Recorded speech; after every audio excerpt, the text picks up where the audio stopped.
Cuando mi padre murió, mi madre me entregó a un extraño que robó mi inocencia. Quien me ve hoy solo ve a una viejita frágil, pero detrás de esta sonrisa arrugada se esconde una niña que tuvo la inocencia arrancada por las manos de quien debería protegerla. Las cicatrices más profundas son aquellas que nadie consigue ver. Mi nombre es Josefa María dos Santos, pero todos me conocen como Dona Cefa. Tengo 47 años y cargo hace más de 7 décadas un secreto que me consumió por dentro como veneno lento. Nací y fui criada en Brotas, una ciudadciña pequeña en el interior de São Paulo, donde el sol nacía perezoso detrás de las montañas y se ponía tiñendo el cielo de un naranja que parecía pintura de artista. Era un lugarcito simple, con una plaza central, una iglesita blanca y casas con patios que se extendían hasta donde la vista alcanzaba. Lugar donde todo el mundo sabía de la vida de todo el mundo, menos de lo que pasaba de verdad detrás de las puertas cerradas. Nuestra casa quedaba un poco apartada del centro, en una callecita de tierra batida que en días de lluvia se volvía un lodazal. Era una casa simple de madera con una veranda al frente donde mi padre acostumbraba sentar después del trabajo para tomar un café y observar el mundo pasar. Y qué hombre era mi padre, mi Dios. Severino Pereira era jardinero, tenía manos callosas del trabajo duro, pero de un toque tan delicado que hacía las flores más testarudas desabrochar como por milagro. Quería mucho que ustedes dejaran un comentario diciendo de dónde están viendo este video. Saber que hay gente de tantos lugares diferentes me oyendo me da fuerza para continuar esta historia tan difícil. Si pudieran dejar un like y suscribirse al canal también, eso me ayuda mucho. Es como un abrazo virtual que ustedes me dan. Mi padre despertaba con las gallinas antes incluso de que apareciera el sol.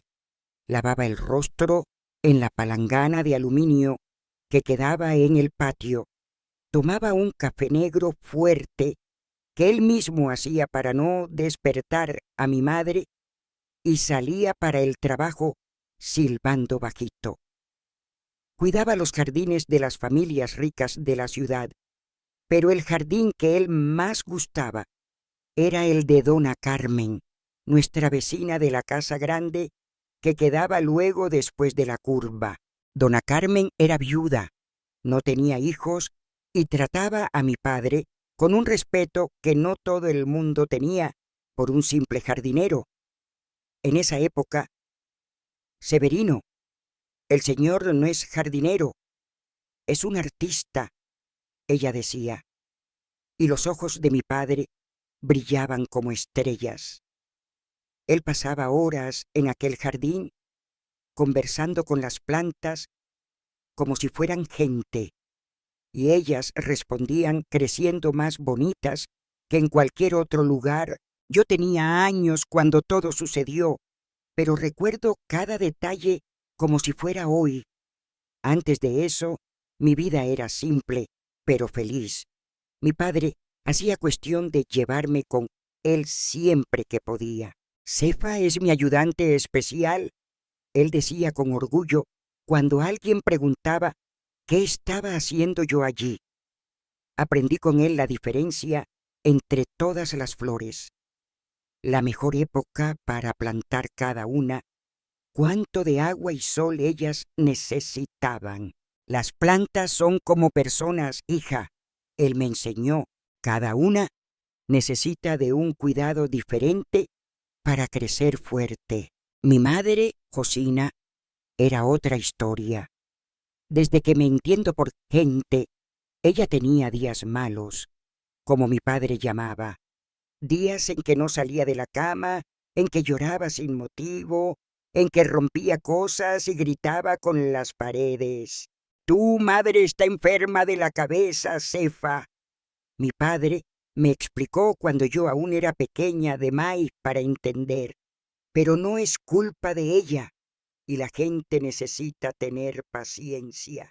Y él tenía, mi Dios, cuánta paciencia tenía aquel hombre. En los días buenos, ella hasta sonreía, hacía un dulce de calabaza que era una delicia y llegaba a peinarme y hacer trenza en mi cabello. Pero esos días fueron quedando cada vez más raros.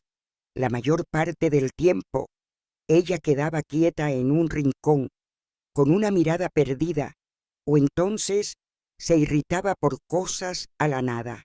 Tenía veces que ella asumía con el dinero que mi padre guardaba debajo del colchón, dinero sudado que él estaba juntando para mandarme a la escuela en la ciudad vecina, donde la enseñanza era mejor. ¿Para qué necesita esa niña estudiar tanto?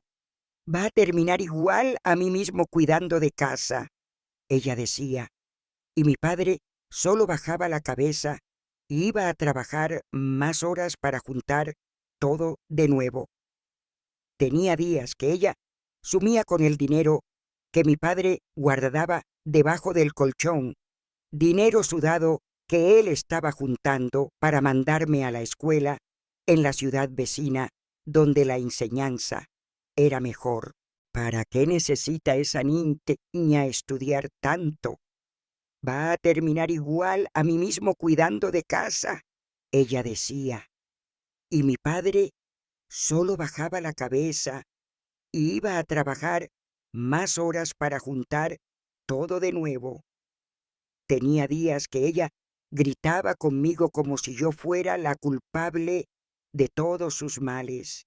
Igualita al padre, ella murmuraba con desprecio, como si ser parecida a mi padre fuera la peor cosa del mundo. Pero mi padre, mi padre era mi héroe, mi puerto seguro, mi cielo estrellado en las noches oscuras. Él me llevaba en las espaldas cuando el camino era largo de maíz para mis piernitas. Me contaba historias que inventaba en el momento antes de dormir. Me enseñaba a reconocer los pájaros por el canto.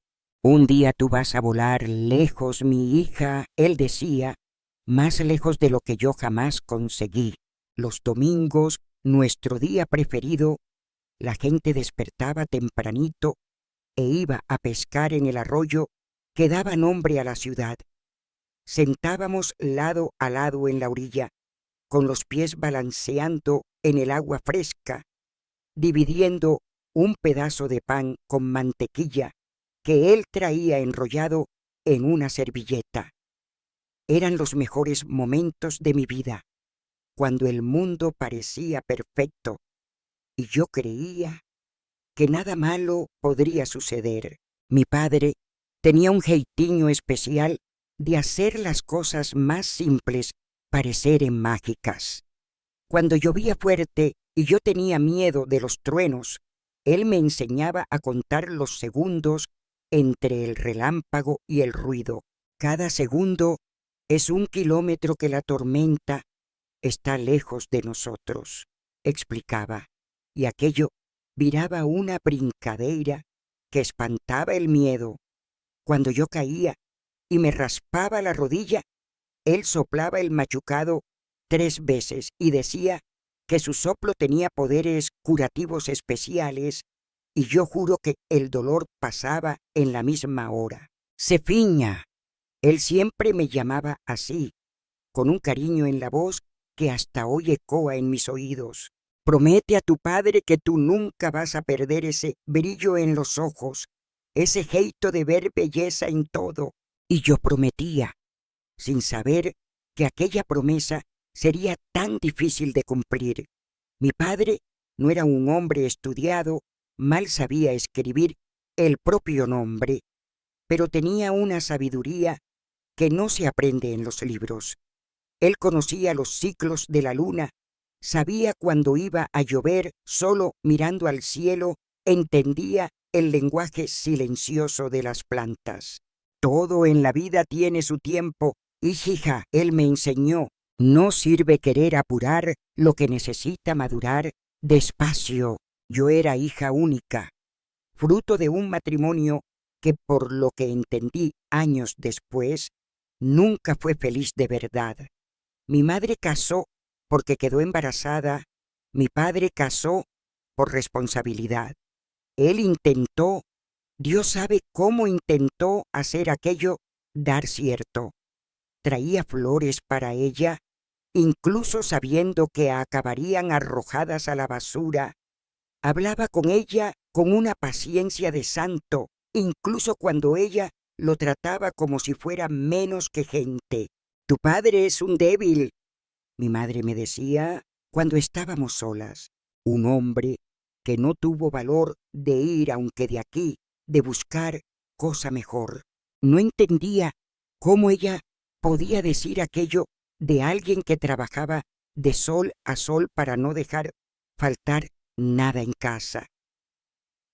En la escuela yo no tenía muchos amigos. Las otras niños pensaban que mi madre era extraña, decían que ella era loca y acababan alejándose de mí también. Pero mi padre nunca dejó que yo me sintiera sola. Las personas tienen miedo de lo que no entienden, Cefa. Él me explicó una vez cuando llegué a casa llorando porque nadie quería brincar conmigo, pero un día ellas van a ver lo cuánto tú eres especial. Él secó mis lágrimas con aquellas manos callosas y me llevó para ayudar en el jardín de Dona Carmen, donde pasé la tarde aprendiendo a hacer mudas de rosa. Dona Carmen también gustaba mucho de mí. Siempre que yo iba allá con mi padre, ella me ofrecía un vaso de leche con galletas de polvillo que ella misma hacía. Sentaba conmigo en la veranda y me mostraba libros con figuras coloridas.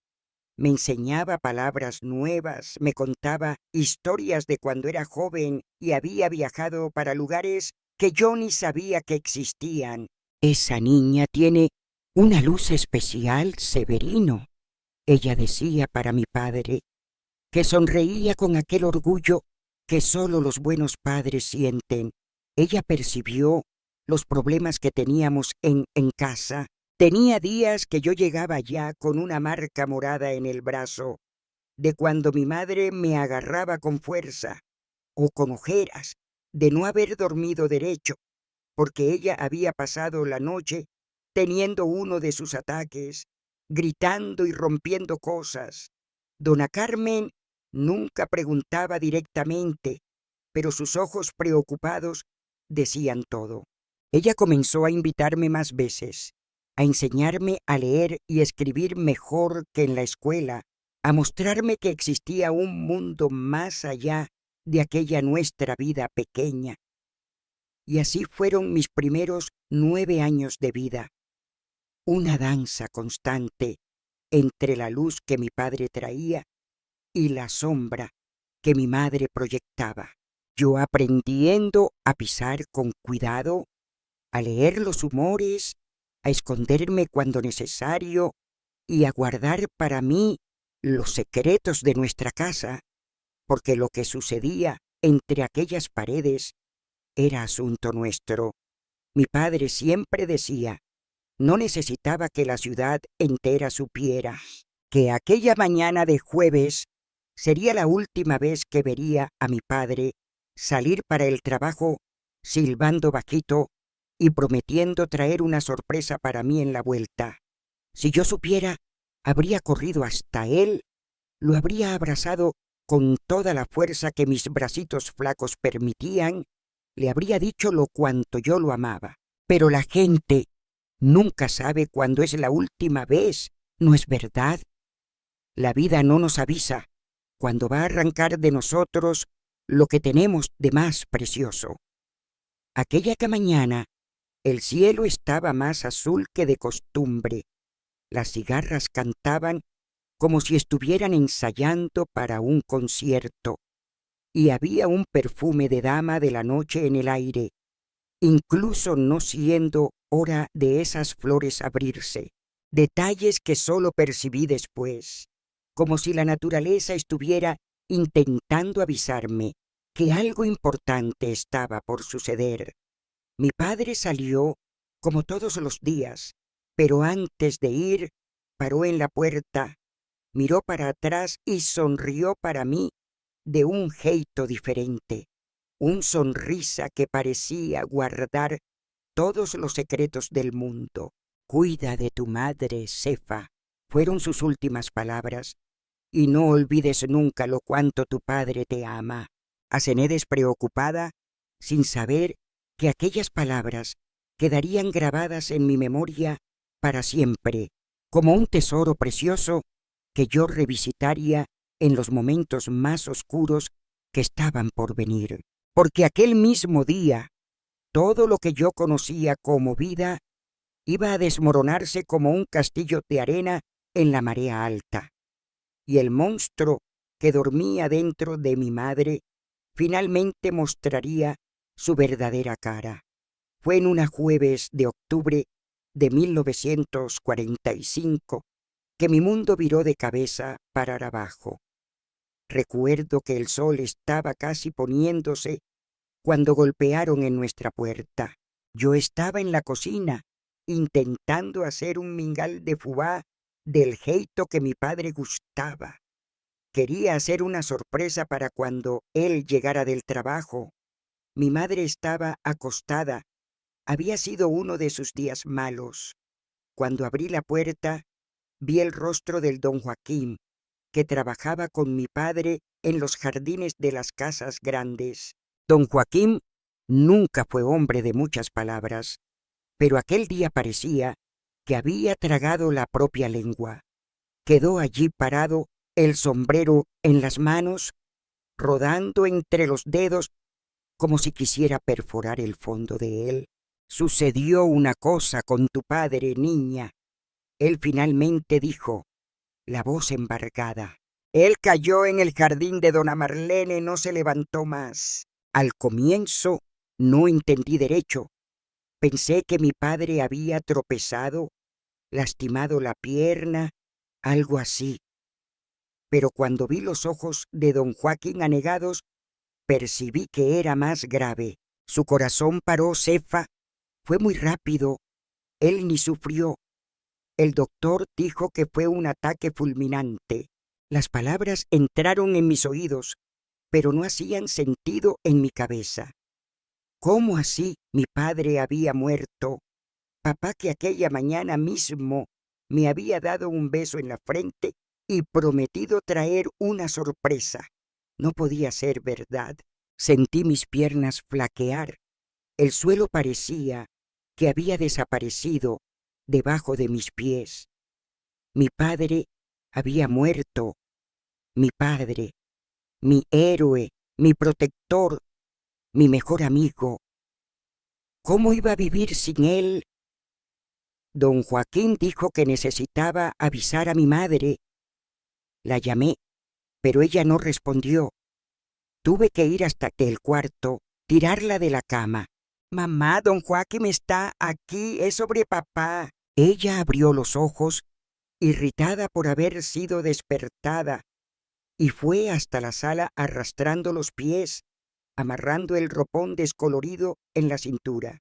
Cuando don Joaquín contó lo que había sucedido, pensé que mi madre iba a desabar, que iba a gritar, llorar, desesperarse, pero ella quedó parada, mirando para él con una expresión que yo no conseguía descifrar. No era tristeza, no era shock, era como si estuviera procesando una información complicada. Y el cuerpo fue la primera cosa que ella preguntó, con una voz fría que me dio escalofríos. Está en la casa de dona Marlene, el doctor aún está allá. Van a traerlo para casa, así que puedan. Mi madre la sentí como si estuviera recibiendo noticias sobre el tiempo, no sobre la muerte del marido. Puede ir, don Joaquín. Gracias por avisar. Y cerró la puerta en la cara de él. Quedé parada en medio de la sala, las lágrimas escorriendo por mi rostro sin que yo ni percibiera. Mi padre había muerto. Mi padre, mi héroe, mi protector, mi mejor amigo. ¿Cómo iba a vivir sin él? Quedé parada en medio de la sala, las lágrimas escorriendo por mi rostro sin que yo ni percibiera. Mi padre había muerto. Aquella noche trajeron el cuerpo de mi padre para ser velado en casa, como era costumbre en la época. Lo colocaron en la sala, en un ataúd simple, con un rosario en las manos cruzadas sobre el pecho. Parecía que estaba durmiendo, pero su rostro no tenía más aquel brillo de vida que siempre me encantó. Estaba pálido, inmóvil, como una estatua de cera que solo recordaba vagamente a mi padre. Las personas de la ciudad comenzaron a llegar, vecinos, conocidos, hasta gente que yo nunca había visto antes. Trajeron café, pan, pastel de fubá, sentaban, rezaban, contaban historias sobre mi padre. Severino era un hombre bueno, decían, trabajador honesto, nunca negó ayuda a nadie. Dona Carmen fue de las primeras a llegar. Me abrazó fuerte sin decir nada, apenas apretándome contra ella mientras yo lloraba. Aquel abrazo sincero fue el único consuelo que recibí aquella noche. Después, ella se acercó a mi madre, que estaba sentada en un rincón, extrañamente callada. «Josina», oí a dona Carmen decir bajito, «si necesitas cualquier cosa, estoy aquí, cualquier cosa mismo». Mi madre apenas asintió sin elevar los ojos. Parecía estar en otro mundo, como si aquel velorio no tuviera nada que ver con ella. Pasé la noche entera sentada al lado del ataúd de mi padre. No conseguía salir de allí, como si mi presencia pudiera de alguna forma traerlo de vuelta. Las personas intentaban sacarme, decían que necesitaba descansar, pero yo rechazaba. Era mi última noche con mi padre, y yo no iba a desperdiciar un minuto siquiera. De vez en cuando, yo extendía la mano y tocaba la de él, tan fría, tan diferente de aquellas manos calientes que siempre me daban seguridad. Yo aún no conseguía creer cómo alguien tan lleno de vida podía simplemente partir así, sin aviso. Al día siguiente, llevaron a mi padre al cementerio. Fue enterrado en un rinconcito simple, debajo de un árbol de hipé que, irónicamente, estaba todo florido en esa época del año. Mi padre habría encontrado aquello bonito, él que amaba tanto las flores. El padre dijo unas palabras. Las personas arrojaron flores sobre el ataúd y entonces comenzaron a arrojar tierra. Cada palada de tierra que caía era como si estuvieran enterrando un pedazo de mi corazón junto. Cuando volvimos a casa, el silencio era ensordecedor. Las personas habían ido, aunque llevando consigo el bullicio que de alguna forma tornaba aquella dolor un poco menos solitario. Ahora éramos solo yo y mi madre, en un vacío que parecía no tener fin. 2 semanas se pasaron en un estado de torpor. Yo me arrastraba por la casa como un fantasma, sin voluntad de comer, de brincar, de vivir. Mi madre casi no hablaba conmigo, pasaba los días trancada en el cuarto, o entonces sentada en la silla de balanceo de la veranda, mirando para nada, con aquel mismo mirada vacía. Las vecinas traían comida, preguntaban si necesitábamos de alguna cosa, pero luego iban, aunque incómodas con aquel clima pesado que se había instalado en nuestra casa. Fue en la tercera semana, tras la muerte de mi padre, que todo comenzó a cambiar. Yo estaba en el patio mirando para las plantas que mi padre cuidaba con tanto cariño y que ahora comenzaban a marchitarse, cuando mi madre apareció en la puerta. Parecía diferente.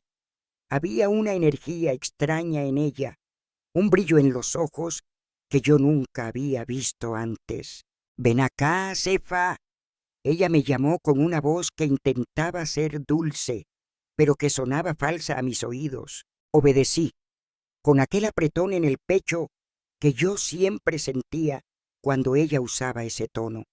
Cuando entré en la sala, vi que ella había arreglado todas las cosas de mi padre en una caja grande, sus ropas, sus pocos pertences, hasta el sombrero que él usaba para trabajar.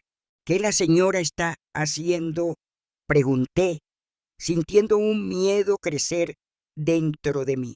«Arrumando la casa.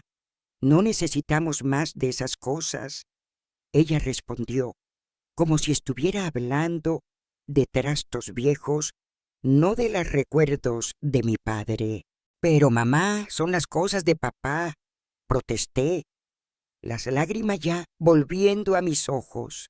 «Basta, tu padre está muerto, Cefa, muerto y enterrado, y nosotras tenemos que seguir adelante». Ella dijo aquello con una frialdad que me heló hasta los huesos, como si estuviera anunciando que iba a arrojar fuera un mueble roto, no las memorias del hombre que había sido su marido por 10 años. Cuando ella tomó la caja y comenzó a caminar para afuera, corrí atrás de ella. «La señora no puede hacer esto, por favor, mamá. Deja por lo menos yo quedar con algunas cosas de él». Fue cuando ella se volvió y vi en los ojos de ella algo que nunca había visto antes, un odio profundo, visceral. «¡Basta!», ella gritó, largando la caja en el suelo con un golpe. «¡Basta de esa lloradera! Tu padre era un débil, un inútil, que ni consiguió juntar dinero suficiente para nos dejar seguras cuando muriera. Y ahora yo tengo que cargar el fardo de criar a ti sola». Quedé paralizada, las palabras de ella me alcanzando como latigazos. ¿Cómo ella podía hablar así de mi padre, del hombre que había trabajado hasta el último día de vida para dar lo mejor que podía para nosotras dos? «La señora no puede hablar así de él», susurré, la voz temblando de ira y dolor. Fue cuando sentí el tapa, fuerte, en la altura de mi rostro, pegándome tan de sorpresa que tambaleé para atrás. Mi madre nunca me había golpeado así antes. Tenía sus momentos de irritación, de gritos, pero nunca había llegado a ese punto. «¡Basta!», ella vociferó, los ojos inyectados, la respiración pesada. «Ahora soy yo quien manda en esta casa, y tú vas a aprender a respetarme». Aquella noche me trancé en mi cuarto y lloré hasta no tener más lágrimas. Lloré por mi padre, por su ausencia que dolía como una herida abierta. Lloré por la madre que yo nunca realmente tuve, por la familia que ahora estaba destrozada para siempre. Y lloré por mí, por la niña de 10 años que de repente se vio tan sola en el mundo. En los días que siguieron, fue como si un monstruo hubiera tomado cuenta de mi madre. La mujer que antes alternaba entre días buenos y malos, ahora parecía tener apenas días terribles. Los gritos se volvieron constantes, los tapas frecuentes por cualquier cosa. Si yo demoraba para hacer una tarea, si la comida no estaba del jeito que ella quería, si yo mencionaba el nombre de mi padre. «Tu padre no está más aquí para mimarte», ella gritaba, me sacudiendo por los hombros con tanta fuerza que mis dientes chocaban unos contra otros. Ahora tú vas a aprender a vivir en el mundo real. Una noche, ella llegó a casa oliendo a bebida. Nunca había visto a mi madre beber antes. Mi padre no permitía alcohol en casa. Ella tambaleaba, hablaba cosas sin sentido, reía sola. Cuando me vio sentada a la mesa, intentando hacer mi tarea de casa, vino hasta mí con pasos inciertos. «Mira solo para ti», ella dijo, agarrando mi mentón con fuerza, obligándome a mirar para ella, la cara de él todita, los mismos ojos, el mismo jeito. «Piensa que no sé que él te amaba más a ti que a mí, que prefirió botar el hígado para fuera trabajando para darte estudio en vez de dar una vida mejor para mí». Intenté soltarme, pero ella solo apretó más. Yo era bonita, sabía. Podía haber casado con cualquiera, haber ido aunque de esta ciudad, pero quedé presa aquí con un hombre que mal sabía escribir el propio nombre y una hija que solo me dio trabajo. «¡Basta!», la voz de ella gritó, largando la caja en el suelo con un golpe. La respuesta de ella fue un tapa tan fuerte que mi oído quedó zumbando. La primera vez que intenté confrontarla, recibí un tapa tan fuerte que caí al suelo. Desde entonces aprendí a quedarme callada, a bajar la cabeza, a hacer lo que ella mandaba sin cuestionar. Pero dentro de mí la ira crecía, una ira silenciosa que me consumía. Anoche, cuando ella finalmente dormía, generalmente después de beber hasta caer, yo me escabullía para fuera del cuarto, iba hasta la cocina, abría la gaveta donde mi padre guardaba sus pocas cosas personales, cosas que conseguí esconder antes que mi madre arrojara fuera. Una navajita pequeña que él usaba para cortar barbantes en el jardín, un pañuelo que aún tenía su olor, una foto amarillenta, la única que teníamos, tirada en el día del bautizo. Sujetaba aquellos objetos contra el pecho, como si pudiera absorber un poco de la fuerza de él, como si pudiera sentir su presencia protegiéndome. Y entonces volvía para mi cuarto, escondiéndolos debajo del colchón, antes que mi madre pudiera descubrir. Fue en una de esas noches, casi 6 meses después de la muerte de mi padre, que comencé a planear mi fuga. Percibí que no podía continuar viviendo de aquel jeito. Cada día era peor que el anterior. Mi madre estaba hundiéndose cada vez más en el alcohol, en las drogas que un hombre extraño comenzó a traer para ella. Tenía días que ella no salía de la cama, temblaba, sudaba, gritaba con personas que no estaban allí. En otros, tenía una energía frenética, hablaba sin parar, hacía planes locos, decía que iba a nos sacar de allí, que iba para la capital, que iba a ser rica. Y en todos esos días sobraba para mí. Yo era el saco de golpes, la válvula de escape para toda la ira, toda la frustración, toda la locura que tomaba cuenta de ella. Ya no me recordaba más cómo era sonreír, cómo era sentir alegría. Mi cuerpo estaba cubierto de marcas, mi corazón de cicatrices aún más profundas. Comencé a guardar comida, un pedazo de pan aquí, una fruta allá. Junté las pocas ropas que aún me servían, pegué el dinero que encontré escondido en una lata de galletas en la cocina, dinero que mi madre probablemente guardaba para comprar más bebida o drogas. No era mucho, pero tal vez fuera lo suficiente para llevarme hasta la ciudad vecina, donde vivía una tía que yo mal conocía, hermana de mi padre. Planeé todo para un domingo. día en que mi madre generalmente bebía más y dormía más pesado. Iba a esperar a que ellos cayeran en el sueño, pegar mis cosas y salir por la ventana de mi cuarto, que daba para el patio de los fondos. De allí, seguiría por el camino que mi padre me mostró una vez, a través del pasto de don Geraldo, hasta llegar a la carretera principal. Con suerte conseguiría un aventón con alguien que estuviera yendo para la ciudad vecina. Pero el destino tenía otros planes para mí. En la víspera del día que había planeado fugir, mi madre llegó a casa más temprano que lo normal y no estaba sola.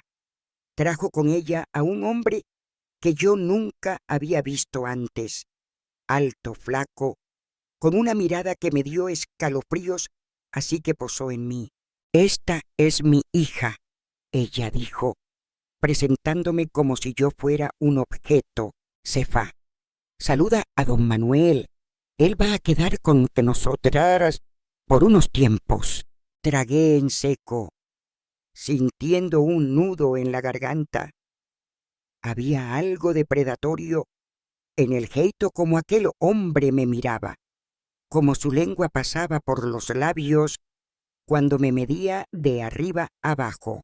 «Placer», murmuré, bajando los ojos para el suelo. «El placer es todo mío, Cefa», él respondió con una voz que parecía el rastejar de una cobra. «Tu madre me habló mucho sobre ti. Aquella noche los gritos fueron peores que nunca, no apenas los de mi madre, sino los de aquel hombre también.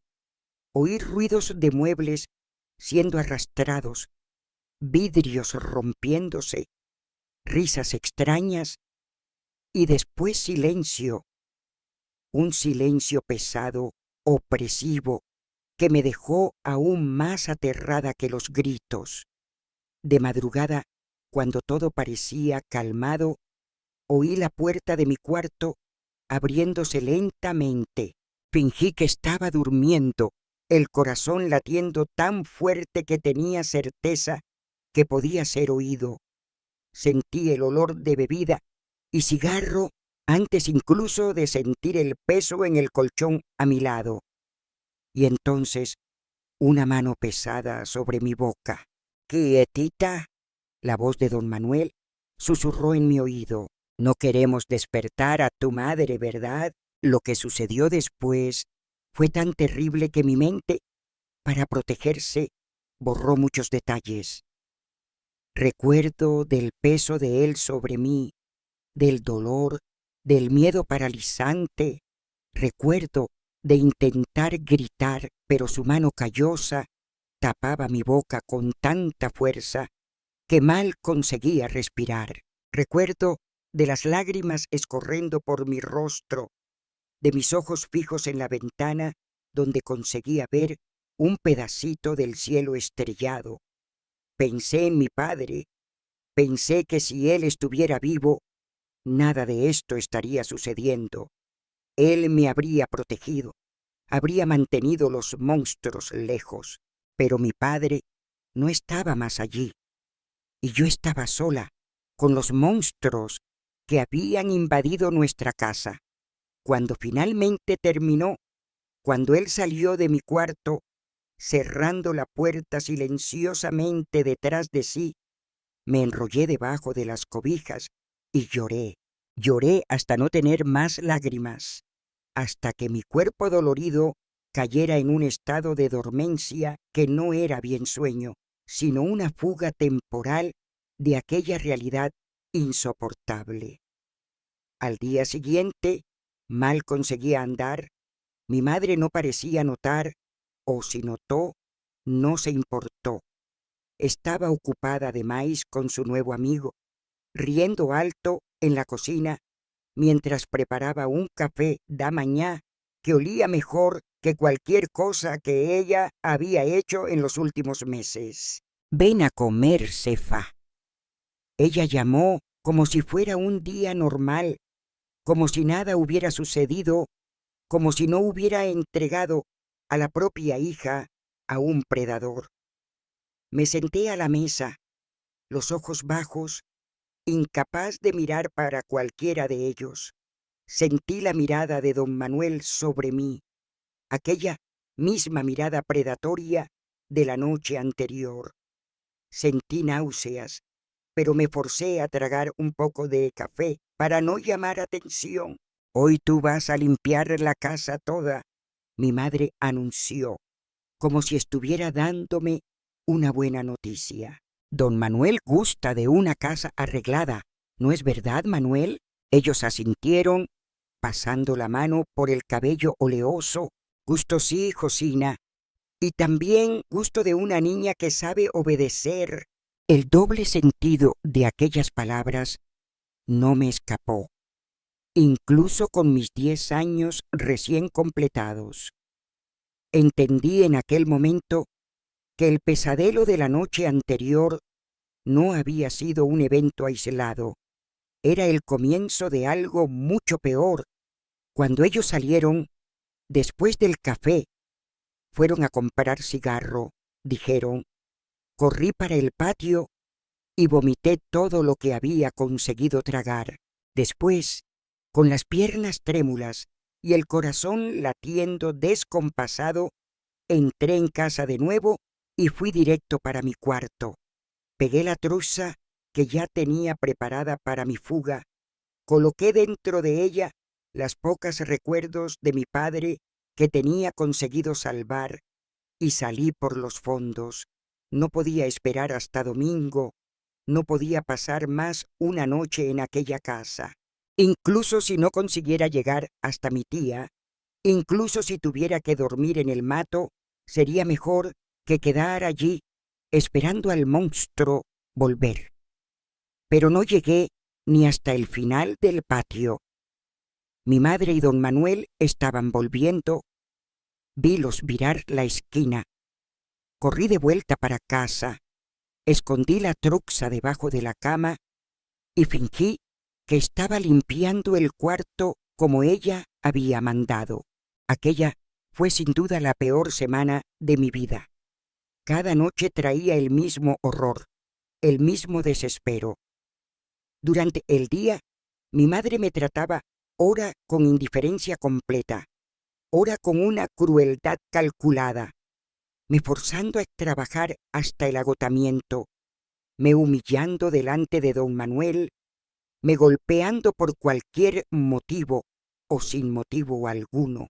Tú debías agradecerme, ella dijo una noche, después de darme un tapa tan fuerte que mi oído quedó zumbando.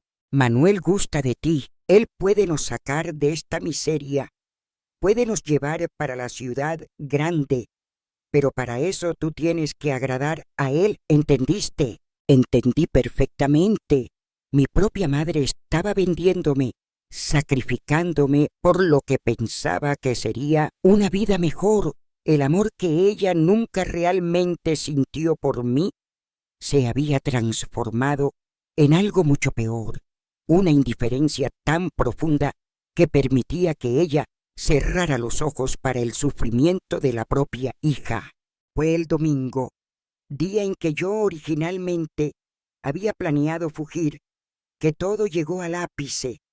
Estaba lavando ropa en el tanque del patio, las manos ya en carne viva de tanto frotar, cuando oí los gritos viniendo de dentro de la casa.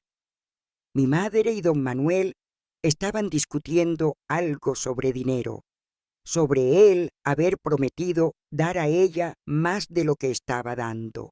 Tú dijiste que ibas a me sacar de aquí, ella gritaba, la voz embargada por el alcohol que ya comenzaba a consumir luego temprano. Dijiste que tenías dinero, que conocías gente importante y dijiste que tu hija valía la pena. Él respondió, la voz fría como hielo, pero ella es solo una pirralla llorona, ni consigue hacer derecho lo que yo quiero. Lo que sucedió enseguida fue tan rápido que mal tuve tiempo de procesar. Oí un ruido de algo rompiéndose, después el sonido de un cuerpo cayendo pesadamente en el suelo, después silencio Un silencio pesado, cargado de algo terrible. Quedé paralizada en el patio, el corazón latiendo tan fuerte que parecía que iba a estallar. Algunos minutos después, don Manuel salió por la puerta de la cocina. Había sangre en su camisa, en sus manos. Él no me vio. Pasó directo por mí como si yo fuera invisible y sumió por la callecita de tierra que pasaba atrás de nuestra casa. Cuando finalmente tuve coraje de entrar, encontré a mi madre extendida en el suelo de la sala, un hilillo de sangre escorriendo de su frente, donde una herida abierta mostraba donde ella había golpeado en la quina de la mesa. Estaba inmóvil, pero respiraba. En aquel momento, algo dentro de mí se quebró. No sentí pena, no sentí miedo, no sentí nada, además de un cansancio profundo. Estaba harta de vivir en aquel infierno, de ser tratada como un objeto, de ser abusada y negligenciada por las personas que deberían protegerme. Busqué mi trouxa escondida debajo de la cama, volví para la sala y sin mirar nuevamente para mi madre desmayada en el suelo, caminé para la puerta. Fue cuando oí su voz, débil pero cargada de odio. Si sales por esa puerta, nunca más vuelvas. Paré, la mano ya en la manija. No me volví. No quería ver su rostro. No quería guardar esa última imagen de ella. No pretendo volver, respondí con una voz que no parecía mía. Una voz que sonaba más vieja, más cansada de lo que cualquier niño de 10 años debería sonar. Y entonces ella dijo algo que me heló hasta los huesos. Voy atrás de ti. Voy a encontrarte donde quieras que vayas. Y cuando encontrar, tú vas a arrepentirte de haber nacido. Fue la gota d'agua, el poco de autocontrol que aún me restaba, se evaporó. Me volví, enfrentándola por primera vez, viéndola acostada en el suelo, sangrando, patética en su ira impotente. La señora no es mi madre. Mi madre murió junto con mi padre aquel día. El odio que vi en sus ojos en aquel momento debería haberme asustado, pero no asustó. Era como si yo hubiera crecido 10 años en aquellos últimos 6 meses, como si hubiera visto tanto horror que nada más pudiera afectarme. Salí por la puerta y comencé a correr. Corrí como nunca había corrido antes, sin mirar para atrás, sin pensar en nada además de colocar la mayor distancia posible entre mí y aquella casa que se había transformado en mi infierno personal. No sé cuánto tiempo corrí, ni para dónde estaba yendo exactamente. Solo sé que en algún momento, exhausta, con los pies sangrando dentro de los zapatos viejos, llegué hasta la casa de dona Carmen. No había planeado ir para allá. Mis pies parecían haber decidido por cuenta propia. Golpeé en la puerta con los últimos resquicios de fuerza que me restaban, y cuando ella abrió, cuando vi su rostro gentil transformarse en horror al verme en aquel estado, sucia, lastimada, los ojos vacíos de tanto llorar, simplemente me desmayé. ¡Socorro! Fue todo lo que conseguí decir antes de que el mundo oscureciera a mi alrededor. Desperté en la cama macia del cuarto de huéspedes de la casa de dona Carmen, sintiendo una mezcla de alivio y pavor. Alivio por estar lejos de aquel infierno que se había vuelto mi casa. Pavor porque sabía que mi madre no desistiría tan fácilmente. Ella era como un animal herido ahora, más peligrosa que nunca. Dona Carmen entró en el cuarto trayendo una bandeja con té y galletas. Me recuerdo de cómo el sol de la mañana iluminaba sus cabellos blancos, dándole una apariencia casi angelical. Sus manos, arrugadas por el tiempo, temblaban levemente mientras colocaba la bandeja sobre el criado mudo.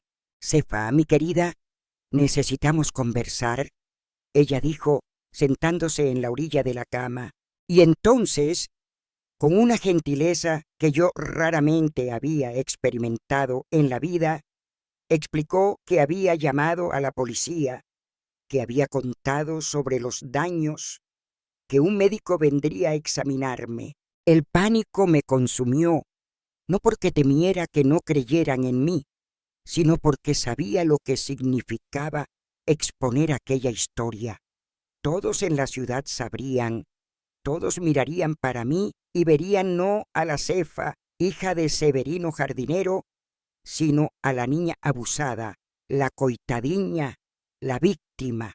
«No puedo», murmuré, abrazando las rodillas contra el pecho. «Ella va a venir atrás de mí. Ella prometió». Dona Carmen sujetó mis manos entre las suyas. «Mírame, Cefa», pidió con firmeza. «Tu madre no puede más lastimarte, ni ella ni nadie. Yo no voy a permitir». Había tanta certeza en su voz que por un instante creí en ella, pero el miedo tenía raíces profundas de maíz. «La señora no entiende», susurré. «Ella va a encontrar un jeito». Aquella misma tarde, mientras el sol comenzaba a ponerse, tiñendo el cielo de naranja, oí los gritos. Estaban del lado de fuera de la casa. La voz inconfundible de mi madre, mezclada con otras voces que no reconocí de inmediato. «¿Dónde está mi hija?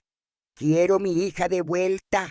Esa vieja robó mi hija». Corrí para la ventana y vi la escena que quedaría grabada en mi memoria para siempre.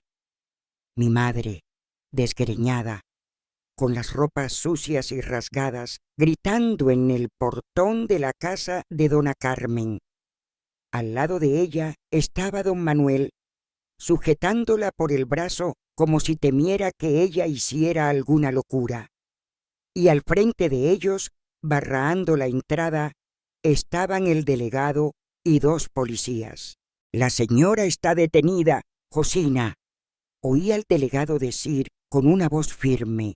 «Tenemos denuncias graves contra la señora y contra ese hombre». «¿Qué denuncias? ¿Quién dijo? Fue esa vieja intrometida. No fue lo que ella inventó sobre mí». Don Manuel, percibiendo la gravedad de la situación, intentó huir. Soltó el brazo de mi madre y dio media vuelta. Corriendo por la calle de tierra, uno de los policías fue atrás de él, mientras el otro sujetaba a mi madre, que ahora se debatía violentamente. «¡Cefa!», ella gritó, mirando para la ventana donde yo estaba. Nuestros ojos se encontraron por un instante, y lo que vi en los de ella me heló hasta los huesos. No era mi madre quien estaba allí, era un monstruo consumido por el odio, por la locura, por el desespero. «Tú vas a arrepentirte de esto, tú vas a pagar por lo que hiciste». Retrocedí, temblando de la cabeza a los pies. Dona Carmen apareció a mi lado, cerró la cortina con un gesto firme y me abrazó mientras yo sollozaba incontrolablemente. «Terminó, mi querida», ella murmuró contra mis cabellos. «Terminó», pero no había terminado, no completamente. Los días que siguieron fueron un torbellino de testimonios, exámenes médicos, visitas de asistentes sociales, conversaciones con el juez. Para una niña de 10 años era avasallador. Cada vez que tenía que recontar lo que había sucedido, era como revivir todo nuevamente. Las palabras arañaban mi garganta como pedazos de vidrio, dejando un gusto amargo en la boca. Don Manuel fue capturado intentando tomar un bus para São Paulo. Negó todo inicialmente, pero cuando confrontado con las evidencias de los daños y con el testimonio de vecinos que habían oído los gritos, acabó confesando. Fue condenado a 15 años de prisión, aunque en aquella época crímenes como aquel raramente resultaban en penas tan largas. Mi madre fue considerada enferma mental después de evaluación psiquiátrica. La diagnosticaron con esquizofrenia, trastorno bipolar y diversas otras condiciones que yo, niña, mal conseguía pronunciar. Fue internada compulsoriamente en un hospital psiquiátrico en São Paulo, donde quedaría por tiempo indeterminado. El juez concedió la guarda temporal a dona Carmen. Para alivio mío, la idea de ir para un orfanato, o peor, ser mandada para algún pariente distante que ni conocía, me aterrorizaba. Por primera vez en meses pude respirar un poco más aliviada, pero la paz tenía un precio. La ciudad entera comentaba el caso. Para donde quiera que yo fuera, sentía los miradas, oía los cuchicheos. Es ella, la hija de la loca, coitadiña, lo que hicieron con ella, ¿será que está marcada para siempre? Dona Carmen percibió mi sufrimiento y decidió protegerme de la única manera que podía, manteniéndome en casa por un tiempo, lejos de las miradas y comentarios crueles. Contrató una profesora particular, dona Eunice, una señora de media edad, con ojos bondadosos y una paciencia infinita. 3 veces por semana, ella venía a enseñarme las materias que yo estaba perdiendo en la escuela. Tú eres inteligente, Cefa, ella me decía, cuando yo conseguía resolver un problema difícil de matemáticas o leer un texto sin errar. Tienes una luz especial. Aquellas palabras tan simples eran como bálsamo para mi corazón herido. Por tanto tiempo había oído que no servía, que era un fardo, que era culpable de la infelicidad de mi madre. Ahora alguien veía valor en mí. Dona Carmen también hacía su parte en mi recuperación. Con una delicadeza infinita, fue enseñándome a confiar nuevamente, a no asustarme cada vez que alguien levantaba la voz o hacía un movimiento brusco, a no esconderme cuando visitas llegaban, a mirarme en el espejo y ver una niña digna de amor y respeto, no el receptáculo de vergüenza y culpa que mi madre me había hecho creer que yo era. Una de las mejores cosas que ella hizo fue enseñarme a cuidar del jardín. Como hija de jardinero, yo ya tenía alguna noción, pero fue con dona Carmen que realmente aprendí a amar las plantas. Había algo de profundamente terapéutico en hundir las manos en la tierra, en ver una semilla que planté transformarse en una flor, en cuidar de algo frágil y verlo crecer fuerte. Las plantas son como personas, Cefa, ella me decía, repitiendo sin saber las palabras de mi padre. Cada una necesita de un cuidado diferente. Algunas necesitan de más sol, otras de más sombra. Algunas gustan de mucha agua, otras de poca. Pero todas, sin excepción, necesitan de amor y atención. Poco a poco, muy lentamente, fui reconstruyéndome. Las heridas no desaparecieron mágicamente, algunas nunca desaparecerían completamente, pero comenzaron a cicatrizar. Los pesadelos que inicialmente me visitaban todas las noches fueron quedando menos frecuentes. El miedo constante, aquella sensación de estar siempre a la orilla de un abismo, comenzó a dar lugar a una cautela saludable, a un discernimiento que me permitía diferenciar peligros reales de fantasmas del pasado. Casi un año después de haber sido acogida por dona Carmen, recibí la noticia que cambiaría el curso de mi vida. El juez había decidido conceder a ella mi guarda permanente. No necesitaría más temer ser mandada para lejos, para un lugar desconocido. Podría quedar allí, en aquella casa que se había vuelto mi refugio, con aquella mujer que sin ninguna obligación había elegido amarme y protegerme. Ahora es oficial. Dona Carmen dijo, mostrándome los papeles con una sonrisa radiante. Tú eres mi hija ante la ley, como ya eras en mi corazón.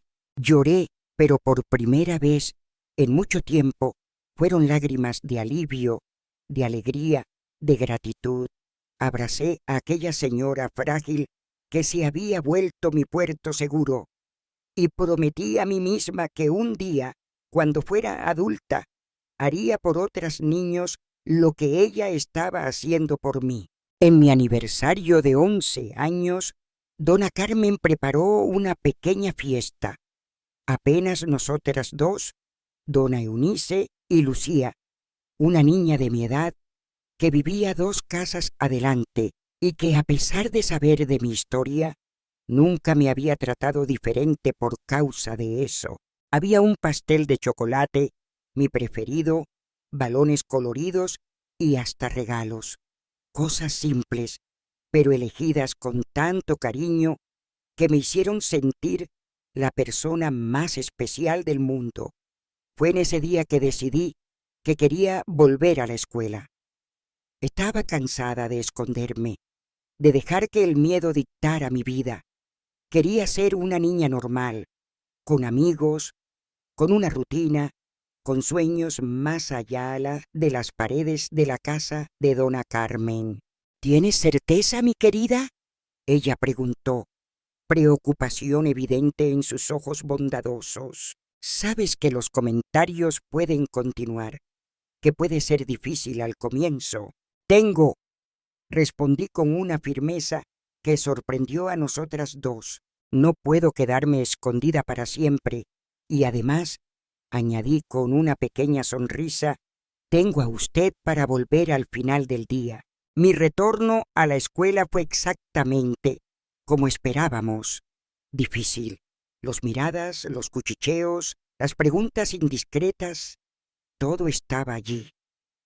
Pero también había Lucia, que hizo cuestión de sentar a mi lado, de incluirme en las brincadeiras, de defenderme cuando los comentarios quedaban crueles de más. Y para mi sorpresa, había otros compañeros que después del shock inicial comenzaron a tratarme normalmente como si yo fuera apenas la cefa, no la niña de la historia. La profesora, una joven recién formada llamada Teresa, también fue fundamental en ese proceso. Sin hacer alarde, sin tratarme como coitadiña, ella simplemente garantizó que me sintiera acogida y segura en la sala de aula. Cuando notaba que el asunto estaba quedando pesado de más para mí, sutilmente redirigía la conversación. Cuando percibía que yo estaba teniendo un día particularmente difícil, encontraba una excusa para dejarme ayudarla con alguna tarea, dándome un propósito, una distracción. Los años fueron pasando y con ellos las heridas más superficiales fueron cicatrizando. Completé el primario, entré en el gimnasio, comencé a soñar con un futuro. Quería ser profesora, como Dona Eunice y Dona Teresa. Quería hacer la diferencia en la vida de otros niños. Dona Carmen apoyó mi sueño desde el inicio. Educación es la única cosa que nadie puede quitar de ti, Cefa. Ella decía, invertía en eso, libros, materiales, clases particulares. Cuando yo tenía dificultad en alguna materia, ahorraba para mandarme para una buena escuela en la capital cuando llegara la hora. Cuando estaba con 15 años, Dona Carmen enfermó. Al inicio eran apenas dolores en las juntas, cansancio, cosas que ella atribuía a la edad avanzada, pero luego quedó claro que era algo más serio. El médico de la ciudad, después de muchos exámenes, diagnosticó un cáncer ya en estadio avanzado. Le dio pocos meses de vida. Fue mi vez de cuidar de ella, como ella había cuidado de mí. Dejé la escuela temporariamente. Me dediqué integralmente a tornar sus últimos días lo más cómodos posible. Leía para ella cuando sus ojos quedaban cansados de más. Peinaba sus cabellos blancos que iban cayendo poco a poco. Sujetaba su mano en las noches en que el dolor era fuerte de más para dormir. En sus últimos días, con la voz débil pero los ojos aún llenos de aquella luz especial, dona Carmen me hizo prometer que no dejaría el pasado definir mi futuro, que viviría plenamente, que buscaría la felicidad que merecía. 2 meses antes de mi aniversario de 16 años, ella partió serenamente durante el sueño. El vacío que dejó fue inmenso, un dolor diferente de cualquier una que yo ya había sentido. No era la dolor aguda y violenta de los abusos, ni el desespero sufocante de perder a mi padre. Era una tristeza profunda, mezclada con gratitud, con amor, con la certeza de que había sido bendecida por tener a aquella mujer extraordinaria en mi vida, incluso que por poco tiempo. El testamento de dona Carmen reveló que ella había pensado en todo: la casa, sus bienes, un ahorro considerable. Todo quedó para mí. Más que eso, ella había arreglado para que yo quedara bajo la guarda de su sobrina Carmen, una mujer joven y gentil que vivía en São Paulo y que vino para Brotas apenas para el entierro de la tía y para conocerme. Carmen me dio una elección. Podía quedar en Brotas, en la casa que había sido de dona Carmen, con una gobernanta para cuidar de mí hasta la mayoridad, o podía ir con ella para São Paulo, donde tendría más oportunidades de estudio. La decisión fue difícil. Brotas era lo que yo conocía, donde tenía mis pocos amigos, donde las memorias buenas y malas estaban enraizadas, pero algo dentro de mí, tal vez aquella misma fuerza que dona Carmen había visto, me impulsaba para un nuevo comienzo. Elegí São Paulo. A los 16 años dejé Brotas para atrás y me mudé para la ciudad grande, un mundo completamente diferente de todo lo que yo conocía. Lucia lloró al despedirse, prometiéndome visitar en las vacaciones. La casa de dona Carmen fue alquilada para una familia joven, con el dinero yendo para una cuenta en mi nombre para ser usada cuando yo completara 18 años. La adaptación a la vida en São Paulo no fue fácil. El ruido, la agitación, la impersonalidad de las personas, todo me asustaba. Pero Carmen fue paciente. Me dio tiempo y espacio para ajustarme en mi propio ritmo. Entré para una buena escuela gracias al dinero que dona Carmen había dejado. No hice muchos amigos, aún cargaba aquella desconfianza, aquel miedo de acercarme de más de las personas, pero me dediqué a los estudios con una determinación que sorprendía hasta los profesores. Fue en esa época que comencé a trabajar medio periodo en una cafetería cerca de casa. No necesitaba del dinero, ya que la herencia de dona Carmen y el alquiler de la casa en Brotas me daban seguridad financiera que muchas muchachas de mi edad no tenían. Pero quería la experiencia, la independencia, la sensación de estar construyendo algo por mí misma. La cafetería pertenecía a un casal de italianos, los Rizzo, que habían venido para Brasil aún jóvenes, huyendo de la pobreza del posguerra en Italia. Dona María, la esposa, tenía un geito maternal que me recordaba un poco a dona Carmen. Don Alberto, el marido, era más reservado, pero tenía un corazón enorme que escondía detrás de una fachada de duro. «Tú tienes geito para cosa, niña», él me decía cuando yo aprendía rápidamente a operar la máquina de café, a atender a los clientes con una sonrisa, a equilibrar varias bandejas al mismo tiempo. Un día vas a tener tu propio negocio, vas a ver solo. Aquellas palabras plantaron una semilla en mí. Nunca había pensado en tener mi propio negocio. Siempre imaginara seguir la carrera de profesora, pero percibí que gustaba del ambiente de la cafetería, del ritmo acelerado, del contacto con los clientes. Gustaba de ver la satisfacción en los rostros de las personas cuando servían algo delicioso, de la sensación de crear pequeños momentos de felicidad en medio a la rutina agitada de la ciudad grande. Cuando completé 18 años, presté vestibular para el curso normal, como siempre soñara. Pasé en primer lugar, para orgullo de Carmen, y tengo certeza de dona Carmen donde quiera que ella estuviera. Pero decidí hacer también un curso técnico de administración por la noche. Quería estar preparada para cualquier camino que la vida me presentara. Durante los 4 años siguientes, dividí mi tiempo entre los estudios y el trabajo en la cafetería, que ahora ya no era más medio período, sino integral.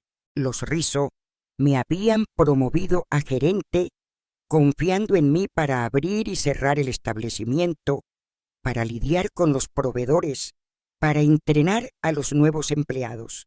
Fue allí, en la cafetería de los Rizzo, que conocí a Paulo, un joven profesor que venía todas las mañanas antes de dar clases.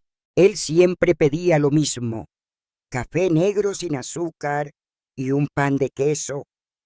Sentaba en la misma mesa junto a la ventana, leía el periódico, a veces corregía trabajos de alumnos.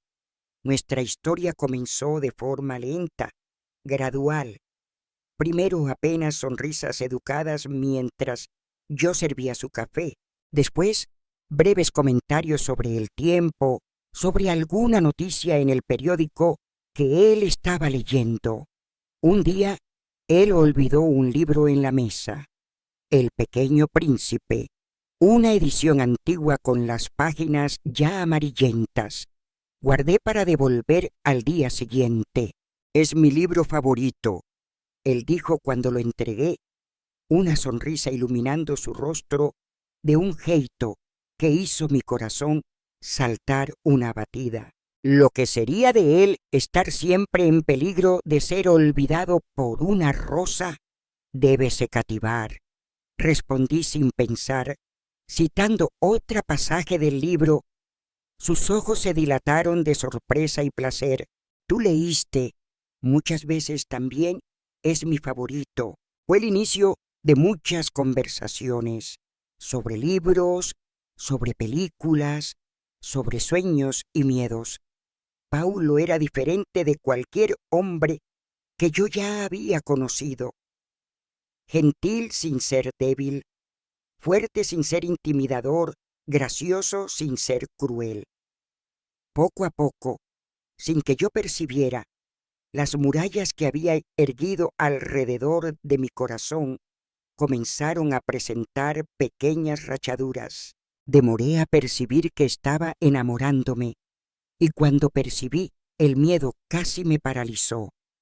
Los fantasmas del pasado volvieron con fuerza total, las manos ásperas de don Manuel, su aliento de bebida, el dolor, el asco, la vergüenza.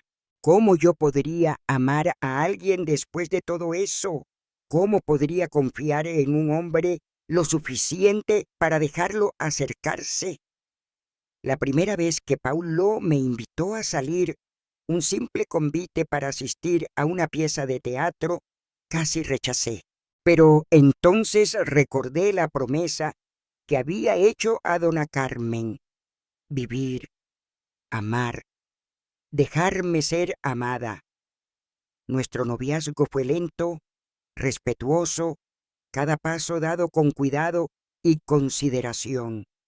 Paulo nunca me presionó, nunca exigió más de lo que yo estaba lista para dar. Cuando los fantasmas aparecían, y ellos aparecían con frecuencia al inicio, él era paciente, me daba espacio, me recordaba que yo estaba segura, que él nunca me lastimaría. Un año después de comenzar a noviar, me gradué en el curso normal y en el técnico de administración. Fue cuando don Alberto, ya anciano y cansado, me llamó para una conversación seria. María y yo estamos pensando en volver para Italia, él dijo, la voz embargada por la emoción. Queremos ver nuestra tierra antes de morir. Queremos estar cerca de los nietos que nacieron allá y que mal conocemos. Mi corazón apretó con la perspectiva de perder a aquellas personas que se habían vuelto como familia para mí, pero entendía su deseo, respetaba su decisión. ¿Y la cafetería?, pregunté, preocupada con mi empleo, con los otros empleados. Queremos vender, él respondió, y entonces, para mi completa sorpresa, añadió, para ti, Cefa. Nadie conoce este lugar mejor que tú. Nadie lo ama más que tú. Podemos hacer un precio justo, ayudar con los papeles, facilitar el pago. Quedé sin palabras, el corazón latiendo acelerado con la mezcla de miedo y excitación. Tener mi propio negocio, algo que construí con mis propias manos, algo que nadie podría quitar de mí, era un sueño que ni sabía que tenía hasta aquel momento. Usando la herencia de dona Carmen, que había administrado con cuidado todos esos años, compré la cafetería. Paulo me apoyó en cada paso, ayudando con la papelada, dando ideas para pequeñas reformas, estando a mi lado en las noches en que el miedo del fracaso me mantenía despierta. En mi aniversario de 23 años, después de un día especialmente cansador, pero gratificante en la cafetería, Paulo me llevó para cenar en un restaurante elegante en el centro de la ciudad. Estaba nervioso, inquieto, algo raro en él, que generalmente era la imagen de la tranquilidad. Después del postre, tomó mi mano sobre la mesa y me miró en los ojos con tanta intensidad que sentí mi corazón acelerar. Cefa. Él comenzó, la voz ligeramente trémula. Conocerte fue la mejor cosa que ya me sucedió. Tú eres fuerte, inteligente, compasiva y a cada día me muestras un nuevo motivo para admirarte. Sacó del bolsillo una pequeña caja de terciopelo. Dentro, un anillo simple pero elegante brillaba bajo la luz suave del restaurante. No estoy ofreciendo perfección, él dijo, en palabras que ecoaban las de dona Carmen años antes. Apenas un amor honesto y el compromiso de siempre respetar quien tú eres. Tú me darías el honor de casarte conmigo. Las lágrimas empañaron mi visión, pero a través de ellas vi no apenas al hombre que amaba, sino también a todas las personas que me habían ayudado a llegar hasta allí. Vi a mi padre con su sonrisa gentil y manos callosas, a dona Carmen con su sabiduría y amor incondicional, a Carmen con su paciencia y comprensión, a los Rizzo con su confianza y generosidad. Vi a la niña quebrada que había sido y a la mujer fuerte que me había vuelto, a pesar de todo. Sí, respondí, la voz embargada por la emoción. Sí, yo quiero casarme contigo.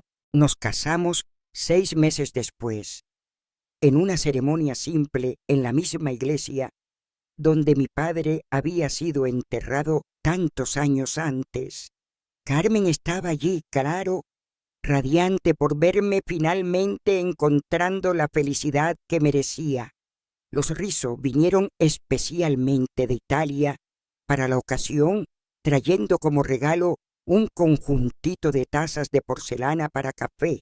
Para cuando expandas el negocio, dijo dona María con un guiño. En el altar, mientras intercambiábamos votos, pensé en todas las personas que habían hecho parte de mi jornada hasta allí. Pensé en mi padre con sus manos callosas y su sonrisa gentil. Pensé en dona Carmen, que me enseñó lo que era amor verdadero incondicional. Y sorprendentemente, pensé hasta incluso en mi madre, no con ira o resentimiento, sino con una especie de comprensión triste por lo que podría haber sido y no fue. Nuestro primer año de casados fue de adaptación, de aprendizaje, de descubrimientos. Tuve que desaprender el miedo, tuve que aprender a confiar, a abrirme, a ser vulnerable sin esperar ser lastimada. Paulo fue mi compañero en ese proceso paciente y amoroso, mostrándome a cada día que no todos los hombres eran como don Manuel, que podía haber belleza y alegría en la intimidad. A los 25 años, contra todas las probabilidades y miedos, tuve nuestra primera hija, Carmen, en homenaje a la mujer que salvó mi vida. Sujetar a aquel pequeño ser en los brazos, sentir su calor, ver su rostito perfecto, fue como si un círculo se cerrara. Allí estaba yo, que había sufrido tanto en las manos de quien debería protegerme, ahora con la sagrada responsabilidad de proteger otra vida. Juré en aquel momento que mi hija nunca conocería el tipo de dolor que yo conocí, que crecería rodeada de amor, de seguridad, de alegría, que sabría su valor, su fuerza, su importancia en el mundo. 2 años después, vino Antonio, nuestro segundo hijo, nombrado en homenaje a mi padre, y nuestra familia quedó completa. Paulo era el padre que yo había soñado para mis hijos, presente, cariñoso, firme cuando necesario, pero nunca cruel, nunca abusivo. La cafetería prosperó bajo mi administración. Expandí el menú, contraté más empleados, renové la decoración para tornarla más acogedora y acogedora. Paulo continuó enseñando, apasionado por lo que hacía, inspirando generaciones de alumnos con su conocimiento y entusiasmo. La vida no fue siempre fácil. Tuvimos dificultades financieras, problemas de salud, desafíos como cualquier familia, pero enfrentamos todo juntos, como compañeros, como amigos, como amantes. Y en cada obstáculo superado, yo sentía mi fuerza crecer, mi confianza solidificarse. A los 30 años, impulsada por el deseo de ayudar a otros niños que estaban pasando por lo que pasé, transformé la cafetería en un espacio que iba más allá de servir café y comida. En las tardes de martes y jueves, después del horario comercial, abríamos las puertas para niños de un orfanato próximo. Servíamos chocolate caliente, contábamos historias, ofrecíamos un ambiente acogedor donde ellas podían simplemente ser niños, sin las presiones y traumas que muchas cargaban. Ese proyecto, que comenzó despretenciosamente, creció a lo largo de los años. Voluntarios se unieron a nosotras, donaciones comenzaron a llegar, profesionales ofrecieron sus servicios gratuitamente psicólogos, médicos, profesores. En 1975, con los hijos ya crecidos, Carmen con 10 años y Antonio con 8, y la cafetería bien establecida, bajo la gerencia de empleados confiables, decidí formalizar lo que había comenzado como un proyecto de corazón. Fundé la Casa Carmen, un centro de apoyo para niños víctimas de daño y negligencia. Era un lugar acogedor donde ofrecíamos no apenas terapia y acompañamiento escolar, sino también amor, comprensión, esperanza. En el jardín de la entrada planté las mismas rosas que mi padre cuidaba con tanto cariño. Cada niño que pasaba por aquellas puertas llevaba un poco de mí, un poco de mi padre, un poco de dona Carmen, y cada sonrisa reconstruida, cada pesadelo superado, cada futuro rescatado era una victoria no apenas para aquella niño, sino para mí también. Los años pasaron, los hijos crecieron, siguieron sus propios caminos. Carmen se volvió abogada, especializándose en derechos de la infancia y juventud. Antonio siguió el camino de la medicina, volviéndose pediatra, dedicándose especialmente a niños que habían pasado por traumas. Paulo y yo envejecimos juntos, nuestro amor madurando como un buen vino, ganando profundidad, complejidad, riqueza. La Casa Carmen creció, se expandió, se volvió una referencia en el trabajo con niños traumatizados. Recibí premios, reconocimientos, invitaciones para hablar en congresos y universidades, pero nada de eso se comparaba a la alegría simple de ver una niño que llegaba quebrada, desconfiada, herida, gradualmente florecer, encontrar su voz, recuperar su capacidad de soñar. Cuando Paulo falleció a los 70 años, víctima de un AVC fulminante, irónicamente la misma causa de la muerte de mi padre, tantos años antes, pensé que no soportaría el dolor. Era inmenso. El vacío dejado por su ausencia parecía imposible de llenar. Pero había aprendido a lo largo de una vida no siempre fácil, pero inmensamente rica, que somos más fuertes de lo que imaginamos, que la dolor, por más intensa que sea, no nos destruye completamente si no permitimos. Continué mi trabajo en la Casa Carmen, ahora con la ayuda de mis hijos y nietos. Continué compartiendo mi historia, porque percibí que al hacerlo daba permiso para otras personas compartir en las suyas propias historias de dolor y superación.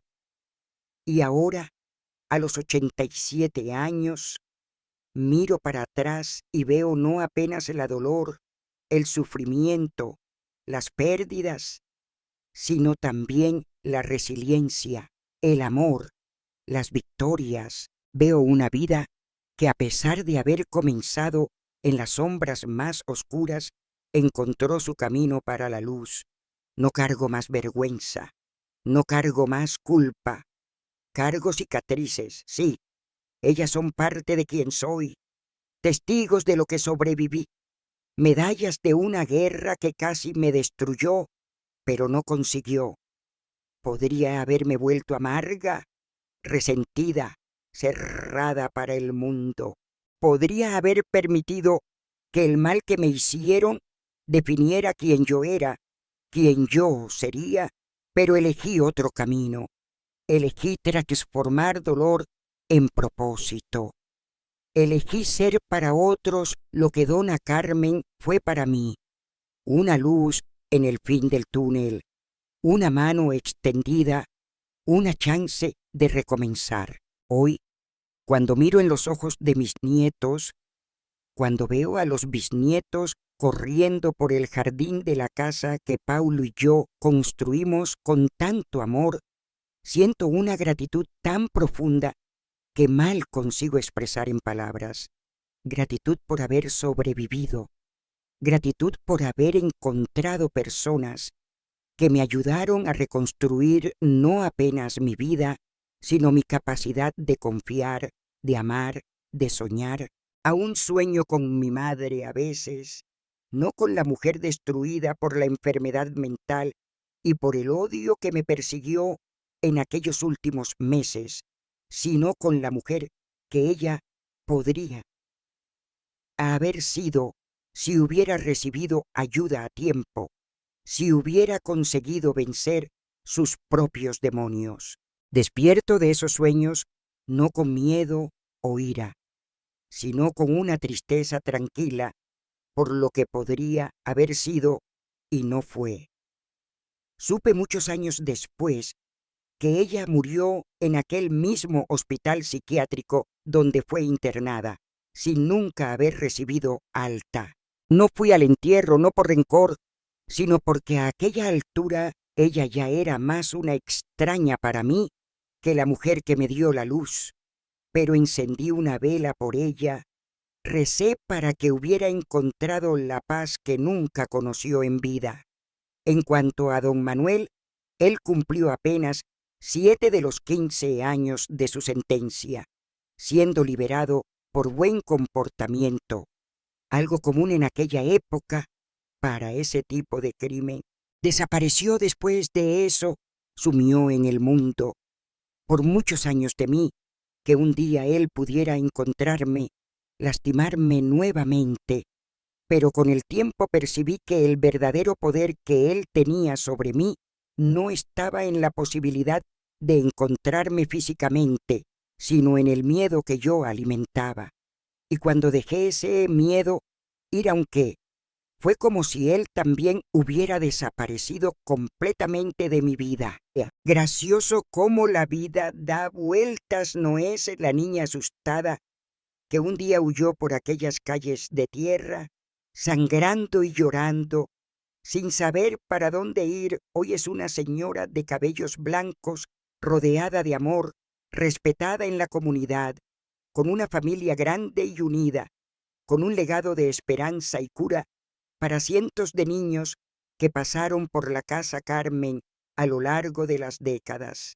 Si pudiera decir algo para aquella niña asustada que yo fui, diría que va a quedar todo bien, que va a doler y mucho, por un tiempo que va a parecer interminable, que las cicatrices nunca van a desaparecer completamente, pero que un día ella va a mirar para atrás y ver no apenas la dolor, sino también la fuerza, la resiliencia, la capacidad increíble del ser humano de reconstruirse incluso después de las peores devastaciones. Diría también que ella va a encontrar amor, un amor verdadero, respetuoso, gentil, tan diferente de la brutalidad que conoció en las manos de quien debería protegerla, que va a tener hijos y a través de ellos la chance de quebrar el ciclo de daño, de crear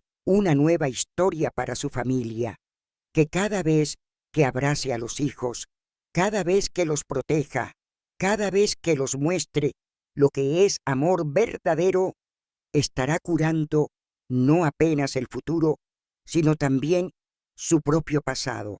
Y tal vez lo más importante, diría que un día ella va a mirarse en el espejo y no ver más una víctima, una sobreviviente, sino simplemente una mujer completa, valiosa, digna de amor y respeto, no a pesar de su historia, sino incluyendo cada capítulo de ella. Cicatrices que viraron sabiduría, lo que aprendí después de tantos años cargando esta historia.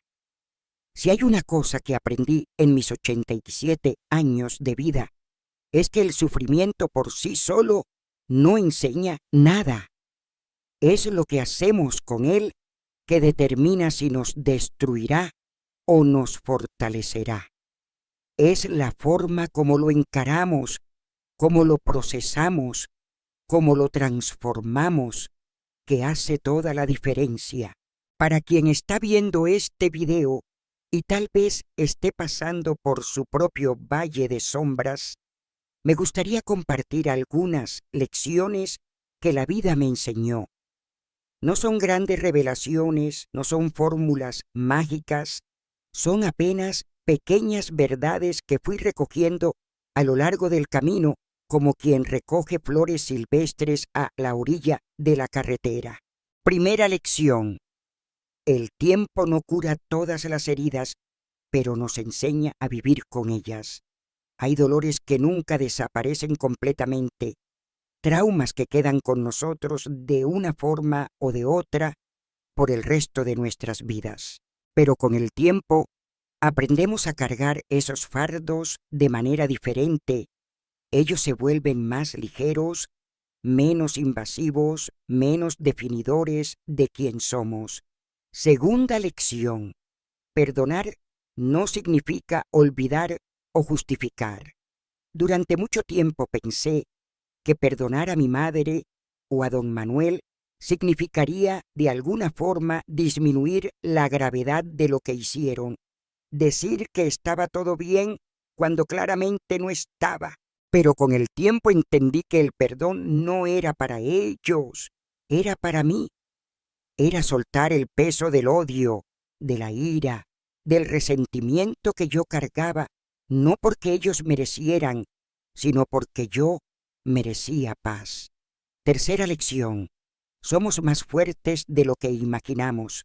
Cuando miro para atrás y veo todo lo que enfrenté, todo lo que sobreviví, a veces mal creo que aquella niña quebrada y asustada y yo somos la misma persona.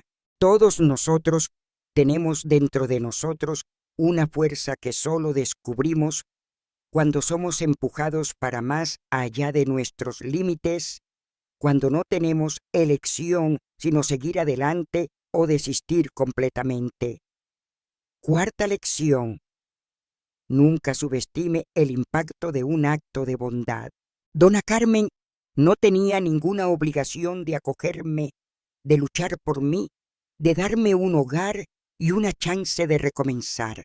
Ella hizo eso puramente por compasión, por un sentido de humanidad que trasciende cualquier deber o responsabilidad.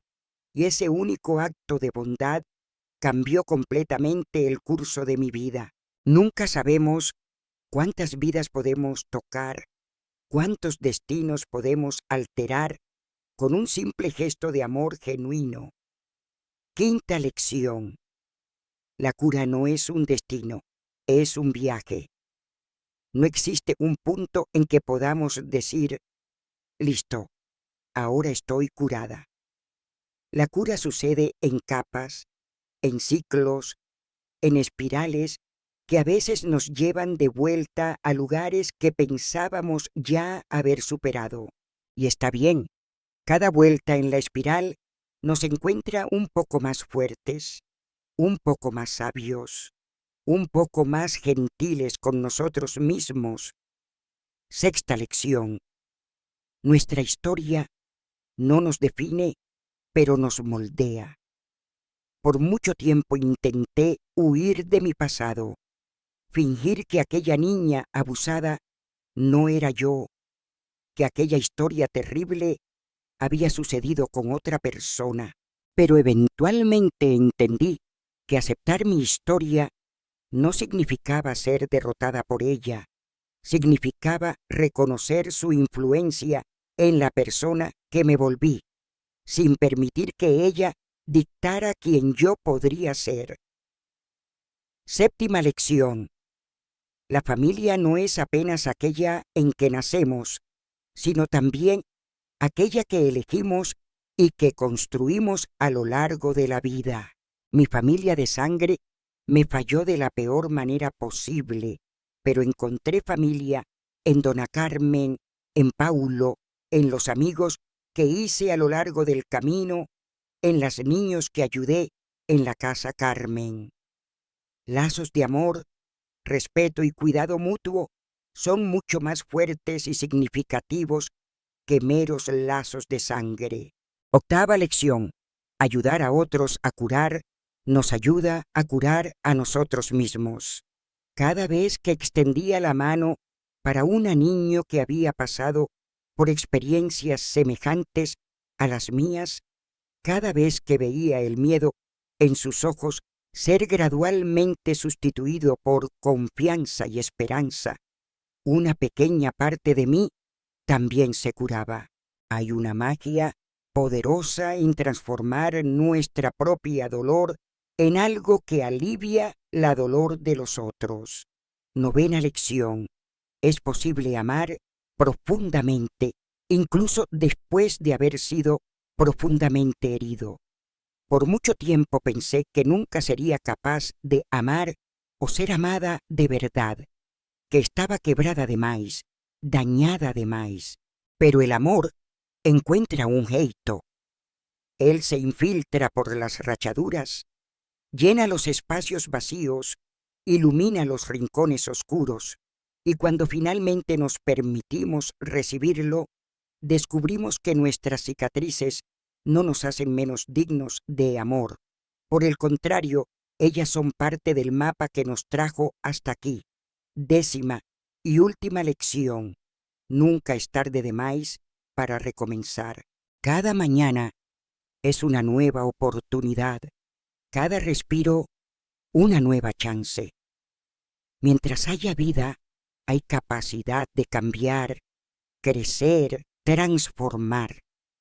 A los 10 años, pensé que mi vida había terminado cuando mi padre murió. A los 20, cuando comencé a trabajar en la cafetería, pensé que finalmente había encontrado mi camino. A los 30, cuando fundé la Casa Carmen, sentí que había cumplido mi propósito. A los 60, cuando perdí a Paulo, pensé que nunca más encontraría la alegría. Y ahora, a los 87, aún estoy aprendiendo, aún creciendo, aún descubriendo nuevos aspectos de mí y del mundo. Si esta historia toca tu corazón, deja un like y suscríbete. Es muy importante para mí saber que mis palabras están alcanzando a las personas, que mi experiencia pueda, de alguna forma, iluminar el camino de alguien que ahora está en la posición que yo estaba. Y no te olvides de decirme lo que piensas en los comentarios abajo.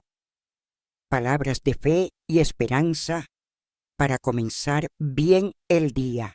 Esta es una comunidad acogedora donde puedes encontrar apoyo y amistad, porque al final es eso lo que nos salva. Sabe que no estamos solos en nuestras luchas, que otros pasaron por valles semejantes y encontraron el camino de vuelta para la luz. Nuestras historias, por más dolorosas que sean, pueden ser un farol para aquellos perdidos en la oscuridad. Mi nombre es Josefa María dos Santos, pero todos me conocen como Dona Cefa. Tengo 87 años y esta es mi historia, no de sacrificio, sino de triunfo, no de destrucción, sino de reconstrucción, no de desespero, sino de esperanza. Y si hay algo que quiero dejar como legado, es la certeza de que por más oscura que sea la noche, el amanecer siempre llega.